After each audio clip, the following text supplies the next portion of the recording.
የሚያሳየው ዘጸአት ላይ የግብፅን ዝና እምቢ ብሎ ወጣና ከእስራኤል ሰዎች ጋር መከራ መረጠ ይላል። ኢየሱስ ጌታ ነው። ከዛ ሰውየው በጎቹን መጠበቅ ጀመረ። ለካ ቃል ያለው ለካ ኪዳን አለው፣ ግን ምድረ በዳ ነው ያለው፣ ግን የማይመች ቦታ ነው ያለው፣ ግን ያው እግዚአብሔር የሌለ የማይመስል ቦታ ነው ያለው። ድንገት ግን እግዚአብሔር ወደዚህ ሰው መጣ። ድንገተኛ ጉብኝት በሕይወታችሁ ላይ ይሆን። ቃል ያላችሁ እናንተ እግዚአብሔር ልጆች፣ ድምፅ ያላችሁ እናንተ እግዚአብሔር ልጆች፣ አዎ እግዚአብሔር የተናገራችሁ ትንቢት ያላችሁ እናንተ እግዚአብሔር ሰዎች፣ ድንገት እግዚአብሔር ይገናኛችሁ። የሆነ ሰው በደንብ አሜን ይበል። ኧረ መገናኘት ይሆንላችሁ። ድንገት ሙሴ ተገናኘ ከእግዚአብሔር ጋር።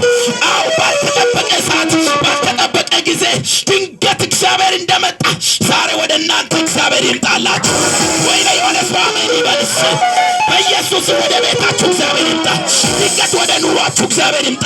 ድንገት ወደ አገልግሎታችሁ እግዚአብሔር ይምጣ።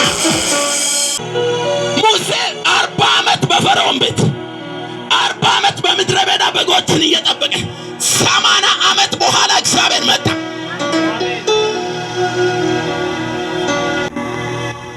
አይገርምም? የጠበቀው ጌታ በእሳት ተገለጠ። የጠበቀው ጌታ በኃይል ተገለጠ።